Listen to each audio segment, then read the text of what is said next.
International human rights law recognizes everyone's right to an adequate standard of living, including adequate housing. Despite the central place of this right within the global legal system, well over 1 billion people are not adequately housed. Millions around the world live in life or health-threatening conditions in overcrowded slums and informal settlement, or in other conditions which do not uphold their human rights and their dignity. Further millions are forcibly evicted or threatened with forced eviction from their homes every year. This is Housing Development, where we discuss housing, its affordability and accessibility to Nigerians. As always, I am Fleur Ani, your housing diva. Stay tuned for the latest news in the housing sector.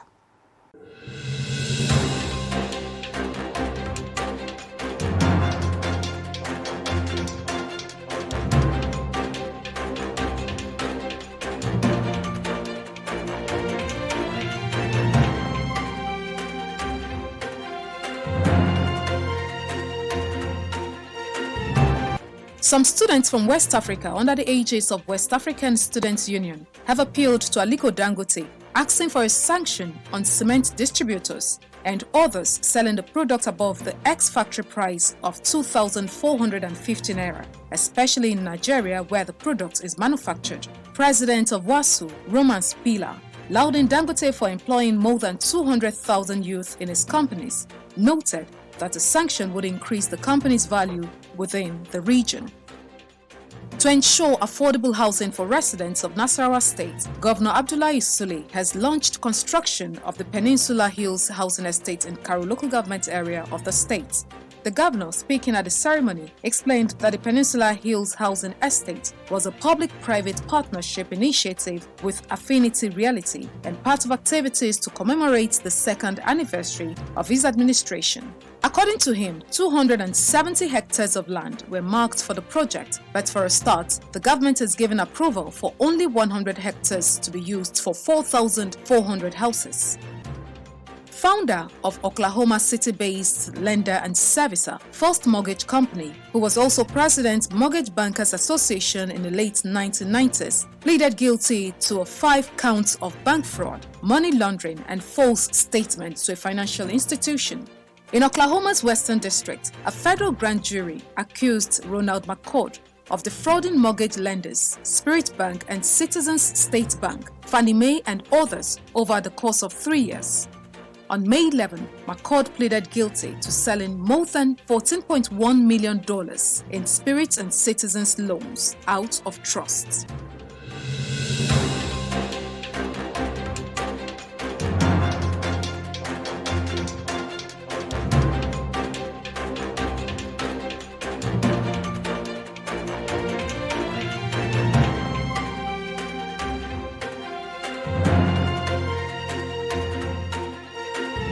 You're watching Housing Development.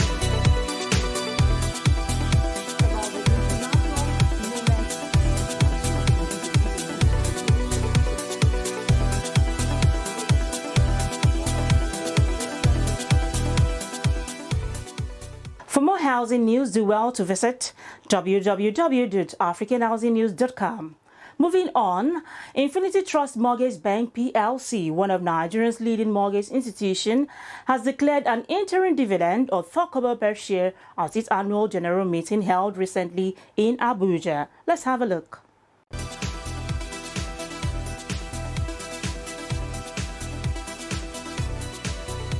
Infinity Trust Mortgage Bank PLC, in spite of severe global economic challenges, has proposed a final dividend of 4 kobo for every ordinary share held, an increase from 3.5 kobo paid in 2019. This the bank has done in a year that most businesses either shut down or are having a slow recovery due to the impact of COVID-19.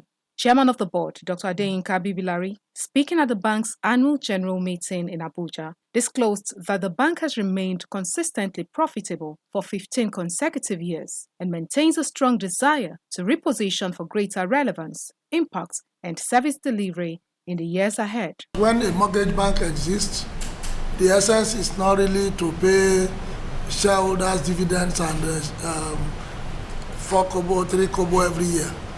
Like I said 2-3 years back, the key reason the bank exists is to shelter people. is to provide homes to those who find it difficult to get homes. The modern mortgage system is to enable you to own the home and pay after. I hereby move that a gross dividend of 166,817,828 naira 80 kobo only in respect of the financial year ended 31st December 2020 be paid to all shareholders registered in the books of the bank as at the closure of register on the 23rd of April 2021. Also, Managing Director and Chief Executive Officer of the bank revealed that despite the slowdown witnessed by the mortgage banking industry in Nigeria due to the COVID-19 pandemic and subsequent growing costs of doing business, ITMB improved operational efficiency by reducing its cost to income from 62% in 2019 to 56% in 2020. With a turnover of over 1.3 billion naira, profit after tax stood at 416.7 million naira, which represents a 7% growth over 2019 PAT of 400.1 million naira. Nobody envisaged COVID-19 while preparing budget for year 2020. But when the situation comes, we have to realign our business to get in tune with the new dictate, the new paradigm that's changed. So what we did is just to look at our customer and look at how to meet their needs. Instead of looking at ourselves, we know that COVID affects everybody, affects every household. So what can we do to make the pain of COVID lesser on the customers? We make sure that our mortgage system becomes flexible, and we adjust our interest rates for those people that are greatly affected by COVID-19 pandemic. Being one of Nigeria's leading mortgage banks, ITMB has significantly increased its shareholders' fund from less than 50 million naira in 2003 to over 6 billion naira currently, and maintained an unbroken record in terms of consistency in dividend payments to shareholders for 14 years running. Expressing happiness and satisfaction over dividends that the company has gotten for them, even in the face of global challenges, shareholders pledge complete support for the board's decision for expansion and any step that will improve their profits margin. We are very happy as a representative because this company have been very good, have been doing very well. You can see some of the companies are not able to pay dividend at all, but this one is able to pay, let's say, pay 3.5 today now they are paying 4. So that means that there's improvement upon the condition they find themselves in. So we feel happy and everybody is happy. We are going to deliver the message to them all that we are happy.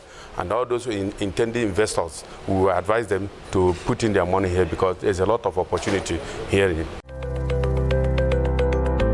My name is Benga Al-Shafa, the Chief Executive of Federal Housing Authority. Keep watching Housing Program.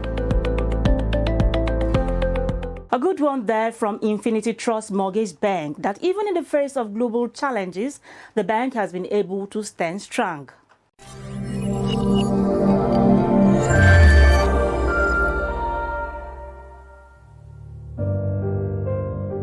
Fully persuaded about the need for a more sustainable, modern, creatively crafted and functional design, Urban Shelter Limited has developed yet another masterpiece that so easily breaks the borders of creativity and dispels mediocrity. Well seated on over 210,000 square meters of land and marked for housing development, the Promenade Estate is located in an excellent part of the Federal Capital Territory, Lokogoma, a central point in Abuja, proximal to most places of relative significance and attraction and edged by multiple access roads, where homeowners can swiftly meet up with schedules and appointments.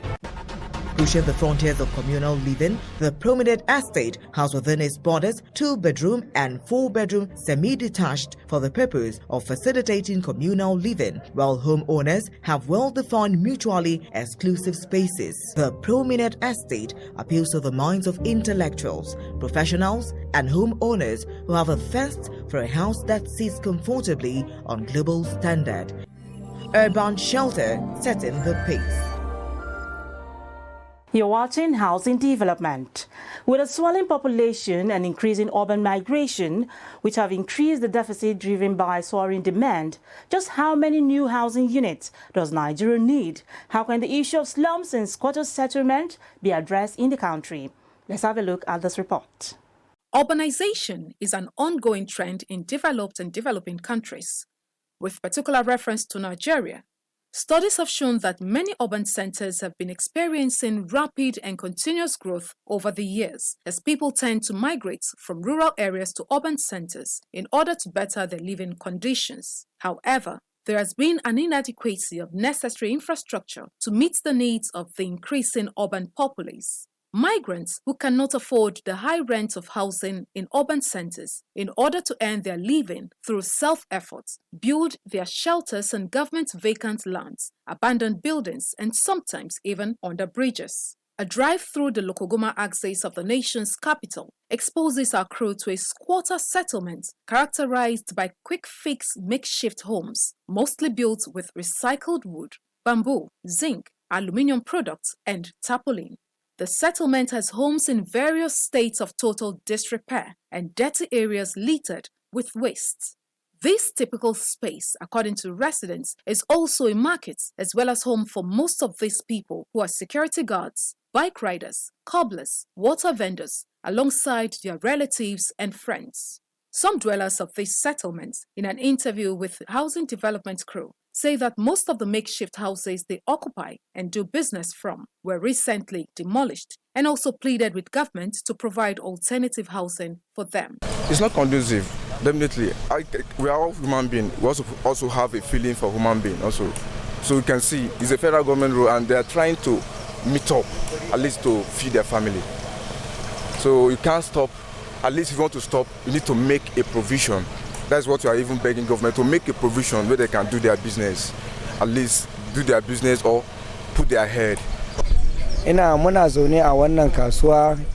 have been staying in this market since 1999 and we run our businesses here peacefully. And we also know that this place belongs to government. And our brothers and sisters, because of the peace we have here and the unity, our brothers and sisters that come from villages, they know that there is a market here called Lokogoma Peace Market. That is what we name the market. And then we have been working here since 1999, like I said. And then we are applying to the government that anytime they want to make use of the land, they should please let us know so that we'll know how to arrange ourselves to move to other places. If the government have a place for us, we are glad. But if it doesn't, we should be let know on how to move to another place. Would there plenty people now? I know we can't. Almost more than 300 people would they here. Yes, sir. Light no day. Water come one person you come do borehole. What would they sell water?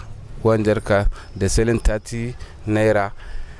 If person one bab they go pay 50 naira to bab. Now here we they stay.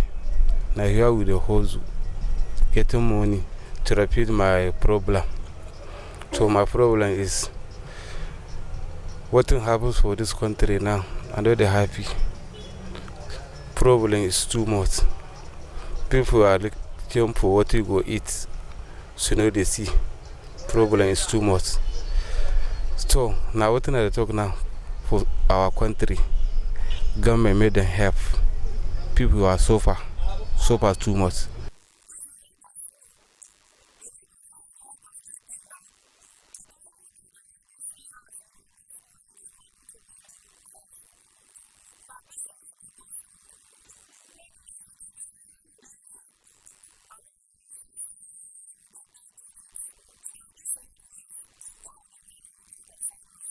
Most of these makeshift shelters are without basic features such as windows, doors, or roofs, which are mostly substituted with used fabrics or polythene materials to protect them, however minimally, from adverse weather conditions. Despite these conditions, this has been a refuge for so many people.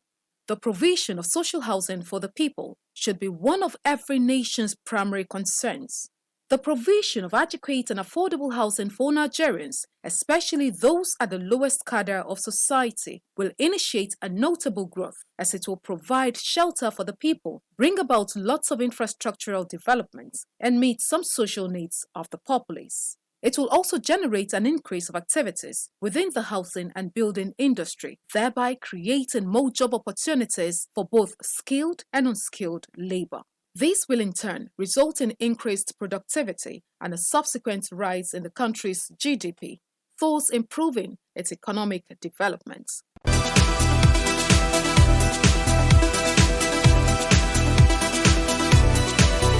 The need to enhance the living condition of people in any society cannot be overemphasized. The health status of the people has serious consequences on the economy of the country where they reside, as a healthy workforce is a requirement for a vibrant economy. Now let's have a look at Gishiri community still in the Federal Capital Territory, as the residents decry substandard living condition.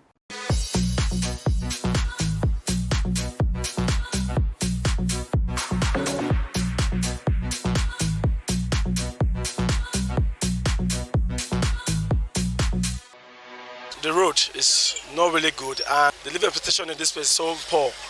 Like, it's hard for you to really have a good job around this place. And secondly, again, we don't have light. And seriously, water is the most important thing about in life. We don't have good water. Especially we don't have good water. Even the pure water they sell here, some of them are seriously bad. They don't have roads, but I think the light situation is fair. And I think water too is not well distributed, and the houses are too crammed together. I think they need to build the road for the people and see how they can also improve in the housing structure of the place.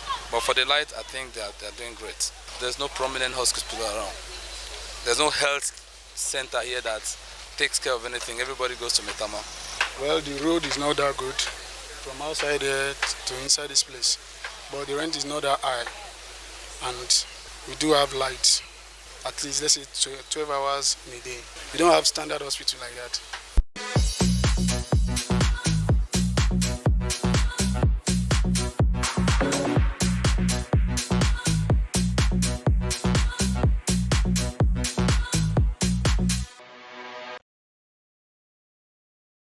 One of the most prominent features of your house is your roof. Your roof will tell how old your building is. At Plus World, we pride ourselves in having the expertise and products to bring your roof back to life. While other roofing companies suggest removing the roof, we restore the roof with warranty assurance. Let Plus World Roofing recoat your old and fading roofs and make your roofs brand new. Our products are eco-friendly and completely harmless to human and the environment. We offer services that will sustain your roof's integrity and by extension, your property value.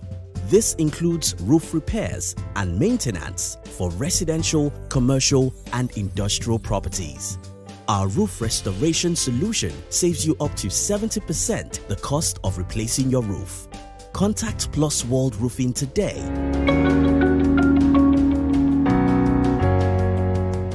Well, you agree with me that the residents of Gishiri community need basic amenities, good infrastructure put in place to make their living condition comfortable. From a professional angle, let's listen to these town planners as they prefer solutions to eradicating slum settlement in Nigeria.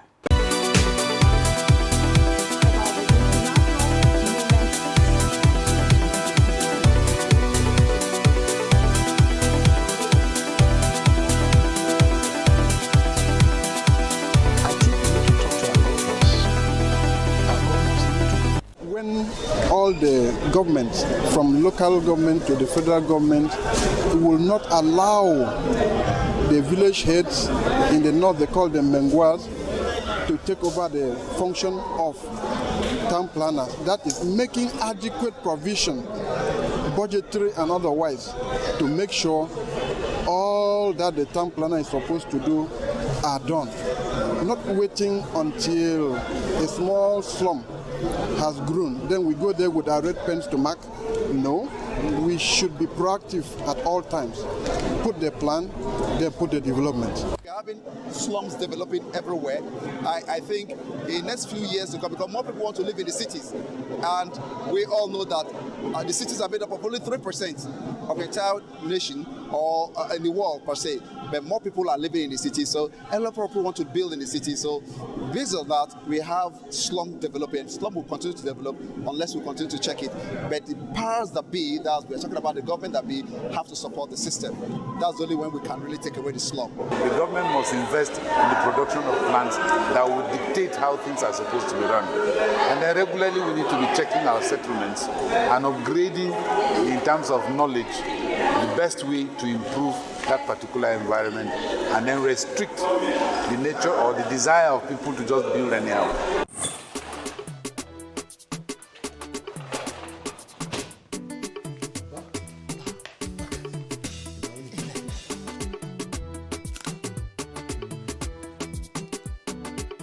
What is the name of my grandson? Suleiman. That's a good name. May the Almighty preserve him.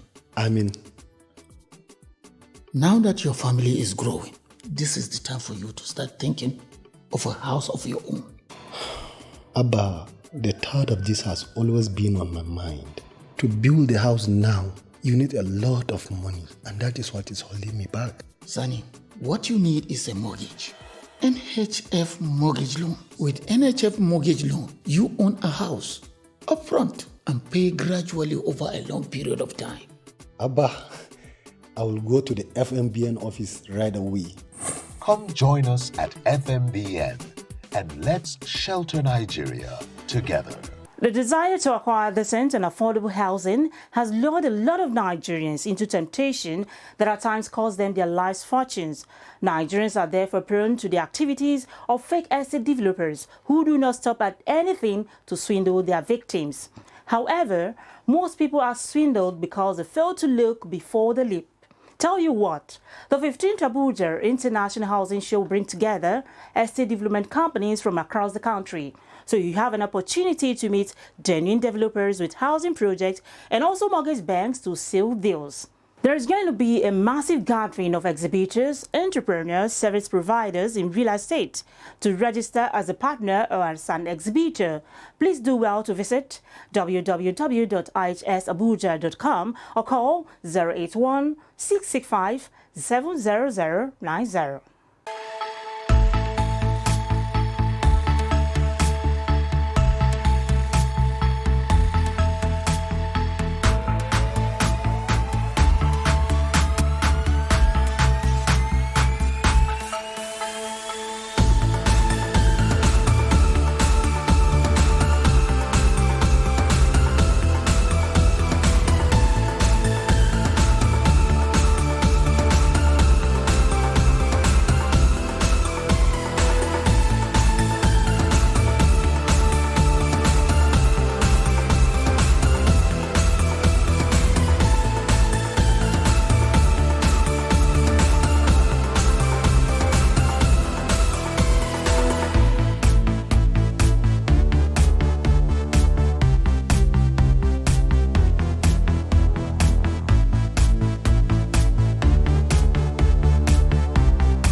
that will lead to massive construction in this country. If we understand that cities are now going vertical, meaning they're going up, then we need to adjust our planning. For us, building isn't just about providing the housing, but the economic empowerment aspect of it is also critical.